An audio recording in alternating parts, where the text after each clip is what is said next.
Welcome to Frontlines.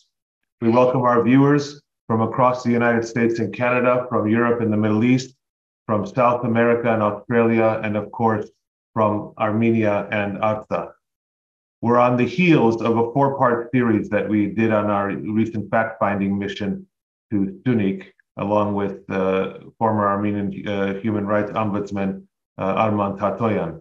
And today we are revisiting with a friend of the program and a friend of all Armenians, and really one of the main voices for why we actually started this program back on September 27th, 2020.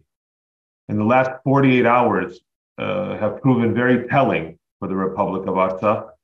The blockage of the Goris-Stepanakert road has rekindled the threats and the security situation that is being faced by our Armenian brothers and sisters in Artsakh today, and threats made against what I'm calling, quite frankly, the Lachin lifeline. Our focus must remain on the very core of our Armenian experience today, the area in our Armenian of our Armenian nation that faces the greatest security risk, and that's why Garo and I began this program now over 2 years ago. And I think that one of the most important points of continuing our broadcasting is to bring you information direct from Artsakh, direct from Stepanakert, so that you, our viewers from across the world, can understand and appreciate the issue and your role in making the voice of the Armenians of Artsakh heard, the voice of the Republic of Artsakh heard, and of course, to do our work to secure a future for the Republic of Artsakh and the Artsakh Armenians that is one that provides for safety and of course flourishing for our Armenian nation, our Armenian people there. And with that, I want to invite Garo to introduce our special guest, who many of you already know. Thank you, Karnig. Parelus sireli հայրենագիտներ, Արցախի մեջ, Հայաստանի մեջ, եւ բարի երեկո Միացյալ Նահանգներ եւ բարև համայն սփյուռքի մեջ. Good morning, dear compatriots in Artsakh and Armenia. Good evening in the United States, and good day everywhere else in the Armenian diaspora. We are joined today by a gentleman that I can only describe as the personification of the Republic of Artsakh in all ways, means, and shapes. Artak Beglaryan is the former state minister of the Republic of Artsakh, currently serving the Republic in an advisory capacity to the state minister. He is the former human rights ombudsman, human rights defender of the Republic of Artsakh, and he has spent his entire adult career in public service for the people of Artsakh, for Armenians and the Republic of Artsakh, and all Armenian causes and issues. And we are, as always, thrilled to have him join us to discuss current developments and the state of affairs in day-to-day life in the Republic of Artsakh for Armenians in the homeland, in Stepanakert and in the surrounding communities of Artsakh. Artsakh is a place that is very near and dear to Karnig and I, and it is the core of everything that Frontlines has been, starting from September 27, 2020, the very first day that we began our special broadcasts, and it will remain so until we go off the air, when we go off the air. Artak jan, բարի եկած ես, շատ ուրախ եմ քեզ նոր ընդդեսնել։ Շնորհակալ եմ, Garo jan. It's my honor and pleasure to join you again. Thank you. Artak jan, if you don't mind taking us back to the last 36 to 48 hours and explaining to our viewers what specifically happened with respect to the Goris-Stepanakert road. What happened quite shortly that a group of Azerbaijanis with civilian clothing, but for sure special forces representatives closed the only road connecting Artsakh and Armenia, Stepanakert-Goris highway, next to Shushi, occupied Shushi. And then after closing the road, they started to put forward demands with environmental nature. And it was regarding, I mean, their demands were regarding to the mining sector of Artsakh, and they were saying that the minerals that we are exploiting, they are Azerbaijani property, and it's illegal exploitation, and we are damaging their environment and their people with our mining sector. And they demanded to have access and to have control on our mining sector in order to keep control the situation and to stop the mining activities. For sure, it was only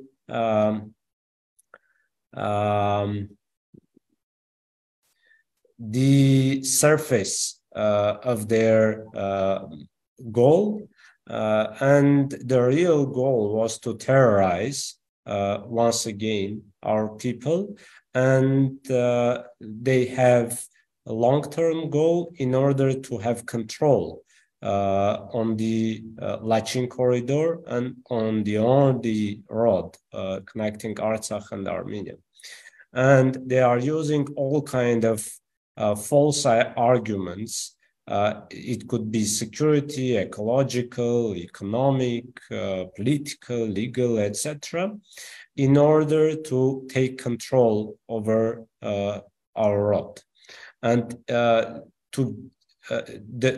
goal is to make ethnic cleansing, because once they have control over the road, they will control also all the access of our people, humanitarian access, and they will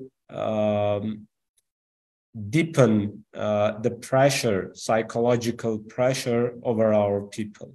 And their purpose is to get Artsakh without any serious military activities, but to have white genocide, at least white genocide. Otherwise, I'm sure that they have plan also to have black genocide. Karnig, if I may jump in, Artak, this blocking of the highway, advancing what we have seen for so long now, the anti-Armenian policy, the efforts to paralyze Artsakh, as you characterized it in your own words, at the end of the day, it seems to also be very dangerous in the sense that it strikes a blow to the Russian peacekeeping mission in the region, and this is par for course, for this rogue, murderous, and genocidal regime. But there are reports that the Lachin corridor is now going to be monitored by a checkpoint that's going to be coordinated by Azerbaijani and Russian forces. But then there are denials or rejections of such an eventuality. What is this current situation in Lachin corridor? Who controls it? And are there any additional checkpoints that have been installed in this context? And what is this about these civilians that supposedly are environmentalists? Are there no issues in Azerbaijan of environmental nature that they are now concerned about what's going on with mining? There is, as far as I know, there's no mining going on anywhere near that area that the so-called civilian-clothed Azerbaijanis had blocked the roads. Thank you, Garojan. Actually, one of the targets of this blockage and all of the Azerbaijani regime, Aliyev regime activities is the Russian peacekeeping mission. For sure, the first target is Artsakh Armenian population, and for sure, the whole Armenian nation. And secondly, Russian target is quite important because they want to jeopardize the Russian peacekeeping mission in Artsakh and to show that even Russian peacekeeping mission, even Russian Federation is not ready, is not able to ensure our security because they entered the area of the responsibility area of Russian peacekeeping mission. And they, once again, they passed the red line, crossed the red line. And once again, this crossing is being remained unpunished. Hopefully I'm wrong, I'm mistaken, but it seems that it will be unpunished. Secondly, you're right that there was such kind of reporting or manipulation that Russians and Azerbaijanis will control the first checkpoint of Lachin corridor, but then there was a rejection by our state institutions, and hopefully the Russian peacekeeping mission also will make statement on that because they insisted to us that there is no such kind of statement, there is no such kind of reality that Azerbaijanis don't have any connection with the control of the checkpoint of Lachin corridor. Now, Russian peacekeepers are controlling the checkpoints. These checkpoints are not new, and there were always, they have been always checkpoints in Lachin corridor, but it seems that Russian peacekeepers are going to use also some technical devices, for example, Rangan devices or something like that for additional control. But it's a must for us that Azerbaijanis must not have any kind of connection with that kind of control because it's impossible, it's unacceptable, and it's against the statement of November 9, 2020, and it's against human rights and humanitarian international law principles. But, you know, if a quick follow-up, Artak, is there, okay, Karnig and I, you remember we met with you a month ago on that road, Stepanakert Goris Road, right? Just a month ago. Is there anything different now from a month ago, such as additional mini customs? Because I'm hearing reports about mini customs. No, Garojan. There is nothing additional, only it seems that some technical devices will be added to the first checkpoint, which is existing even now. Regarding your question, the last question on environmental activists, actually, it's a good news that in Azerbaijan there are environmental and human rights activists, but it's also good news that in Azerbaijan there is no issue remained. Both environmental and human rights other issues, and those such so-called environmental activists, or I would say Aliyev environmental activists, decided to close our road. But I'm sure that in Azerbaijan there are lots of ecological problems because they are all producing, it is all producing country. And Aliyev regime is quite well known with human rights mass violations of their own people. And you're right that our mining sector is far from Azerbaijani civilian communities. The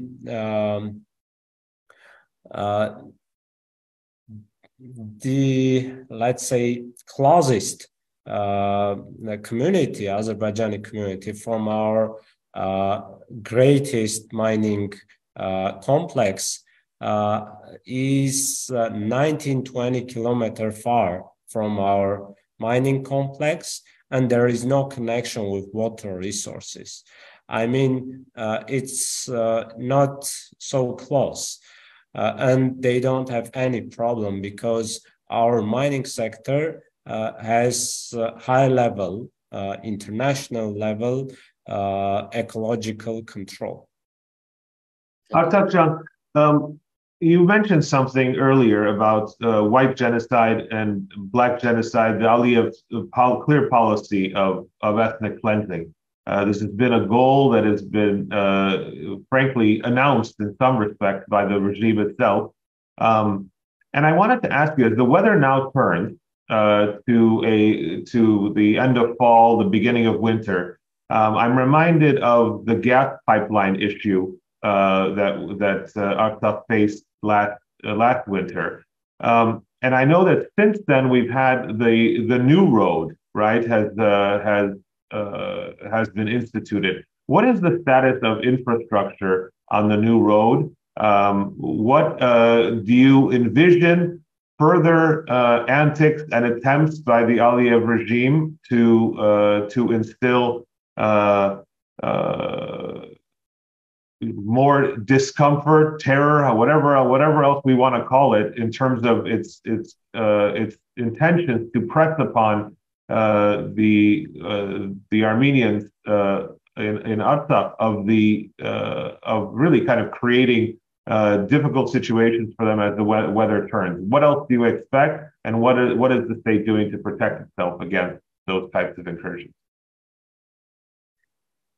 Karnig, look, since they have the purpose of genocide and ethnic cleansing of Artsakh people, they are using all kind of possible methods and exploiting gas pipeline in March under harsh winter snowing conditions was one of the methods of the Aliyev regime. And we don't exclude that during this winter, such kind of new methods or old methods will be used for sure. And the new road has a part of with temporary usage, which will be changed during next year, hopefully spring, once the Armenian side, or Republic of Armenia, finishes the rest of the highway construction. And the infrastructure, electricity and internet connection, fiber optic, are already ready with in this new road, but the gas pipeline is quite hard issue, and the gas pipeline is under Azerbaijani control in Berdzor, which is under Azerbaijani control or occupation, but it's not quite dangerous, this part, because even without that, without change of the road since August, already the Azerbaijani side was controlling a part of the gas pipeline. Over 14-15 kilometers of the gas pipeline was coming under Azerbaijani control, with the territories under Azerbaijani control. That's why at any moment, Azerbaijanis again can stop the gas supply to our people. For sure, electricity supply is also quite vulnerable because they have at some parts control over our electricity network. Artak, we are living in a new reality compared to how life was before September 27, 2020. And I'd like to know the new reality day to day in Artsakh against the backdrop of when just 2 months ago the Azerbaijani forces executed an unarmed soldiers, mutilated and sexually violated an Armenian female soldier's body. And just recently, NATO delegation visited Baku and congratulated Azerbaijan on the professionalism of its forces. So I'd like to know, how is day-to-day life in the new reality in the Artsakh villages that are under the direct visual sight, if you will, of Azerbaijani forces nearby? Because when Karnig and I spent some time in Sunik about a month ago, what we saw was horrible from visibility of invading army forces on the side of the roads, the so-called alternative roads, to their positions with higher vantage points overlooking certain villages and schools of those villages. I'd like to know what the new reality is in Artsakh of 2022 and the mood of the people. You don't have to tell me about the resiliency of the Armenian living in Artsakh. I am all too familiar with it. But what is the new reality? How is it functional in December of 2022? Actually, it's not new reality for us. It's already old reality for us, because this reality is here since November 2020. And we all understood that the life is not and would not be so easy in Artsakh. Somewhat a new reality came since February of 2022 because of the Russian-Ukrainian war. And in March, we saw the new reality with the occupation of Parukh and Karagluch. And then in August, the military new aggression and the Berdzor occupation, etc.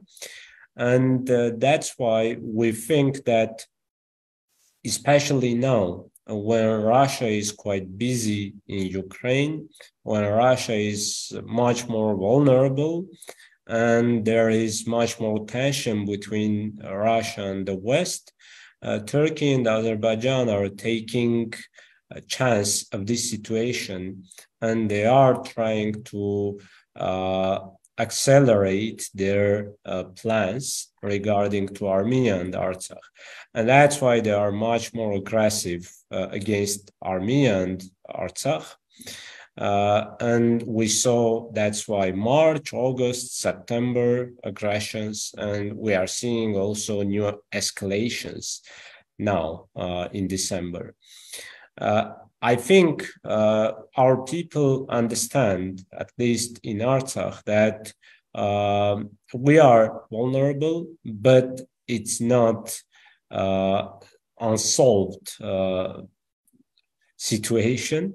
And we can find solutions if we are resilient enough if we are using the time effectively, efficiently, in order to improve the level of our strategic resistance. And it's regarding not only Artsakh Republic and Artsakh people, but also the whole Armenian nation and Republic of Armenia. And we are working on that, though it's not so easy because of domestic many problems, including the level of governance efficiency, the level of untrust among our society, not only Artsakh, but also Armenia and Armenian nation, the level of frustration in Armenian nation, and many, many other problems which are against our needs and our goals. And we need to solve the domestic problems in order to have mobilized, highly efficient society, nation, and governance system. And in that case, our strategic resistance level will be higher, and we will be able to face those challenges more effectively. Artak, I know that you have a very, very, very busy calendar this morning, but I wanted to ask just one or two more questions here, and then we will let you be on what will probably be a very busy Tuesday morning. For many of our viewers, Artak, you really have been the voice of truth, the voice of human rights, really the voice of Artsakh, as Garo mentioned at the opening. It is through you that many Armenians throughout the world felt and understood what was happening on the ground during the war. I want you, if you could, in a few words, to tell our viewers the importance and the vital role that the global Armenian nation, Armenians throughout the world, play in keeping what is their role in this strategic resistance that you statement that you just made? What is the role of the Armenians globally, and how important is it to the survival of the Artsakh Republic in this moment of strategic resistance? It's a long story, Karnig, but if shortly, Artsakh has exclusive place, exceptional place for Armenian nation, and I would say that it's Artsakh exceptionalism, or Artsakhism we can call, which is a part of Armenian national ideology and national identity. And in order to keep Artsakh, firstly, keeping Artsakh will mean keeping Armenia and Armenian nation. And in order to keep Artsakh, each Armenian, regardless of living in Armenia, in diaspora or Artsakh, has a few things to do. Firstly, not to harm, not to damage Artsakh. If someone cannot help Artsakh, then he or she should not or must not damage Artsakh, harm Artsakh. Secondly, living in Artsakh. If someone can come and live in Artsakh and act here, then he or she should do that for a while at least, which means living here, working here, educating here, informing here, etc. Thirdly, doing business in Artsakh. If it's possible to do business in Artsakh, then it's important for us to use this chance, because doing business will mean capacity building, will mean workplaces, will mean investments, etc. Fourthly, building in Artsakh. Whatever the diaspora, global Armenian nation has done so far, and is doing, mostly building infrastructure, houses, schools, kindergartens, hospitals, roads, etc. Fifthly, to educate Artsakh people. And this is quite important to invest in people, in human resources. And every Armenian, especially professional ones, can invest in human resources, even without living in Artsakh, just using the internet connection and connecting with Artsakh people, different groups, students, teachers, public sector servicemen, etc. And informing, raising awareness among Artsakh people is the next doing, which is important for us. That raising awareness among Armenian people, raising awareness among foreigners, and lobbying for Artsakh is also important, because the Artsakh cause should be known by worldwide community, international community, in order to make additional actions to protect our cause. Thank you, Artak, and I can't agree with you more that Artsakh holds a unique and exceptional place in our national consciousness and our national identity. In fact, I would say now more than ever, the Artsakh cause is essential to who we are as a nation and as a people. Thank you very much for joining us. Thank you, Garo-jan, thank you, and take care. I wanted to ask Garo if he had any final words before we close today. Thank you. I want to thank you, Artak, for joining us. And I want to remind everyone the most beautiful sentence that I've learned from Artak. And it is Artak's sentence. Artak, you once said, "Yanka keretzige yete ches abrum log kez hamar." It's right there on your social media. Life is beautiful if you are not living only for yourself. I want to close by saying that since the trilateral agreement of November 9, 2020, by the Russian, Azerbaijani, and Armenian heads of state, there remains over 200 prisoners of war that have not been released by all credible reports. These prisoners of war that have not been released also is alarming, because there also have been credible reports that many have suffered deaths while in custody as prisoners of war. And the European Court of Human Rights has reported no less than 230 cases as reported by Armenia's representative, Yerush Agiragosyan. Human rights lawyers Siranush Sahakian and Artak Zeynalyan have filed over 95 individual cases on behalf of families at the European Court of Human Rights. The court has unequivocally and universally accepted these complaints and ordered interim measures to protect the lives of Armenian captives whose lives are at immediate risk. The Azerbaijani authorities, on the other hand, have failed to comply with the European Court of Human Rights ruling, have refused to provide accurate information on the condition and the number of Armenian POWs in captivity. Now, there are justified concerns that the true number of the POWs illegally held or even brutally murdered by Aliyev's regime is much higher. And finally, the former US ambassador to Armenia, John Evans, called that so-called Freedom Park racist, degrading, and indeed redolent of genocidal intent. Aliyev's irresponsible conduct jeopardizes any prospect of peace in the region and in the wider region. Human lives matter. Every day, every hour, every minute, and every second counts. Tomorrow will be too late. Heck, I dare say today may be too late. I ask each and every one of us to continue to be vigilant, to continue to act, and to do however many things and however few things we can muster up to do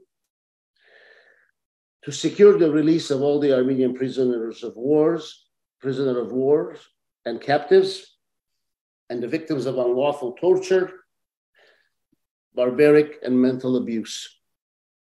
Have a good first week of December or second week of December as things stand. And we'll be back on Frontlines soon before the year is over with a year-end special edition. Thank you. Thank you.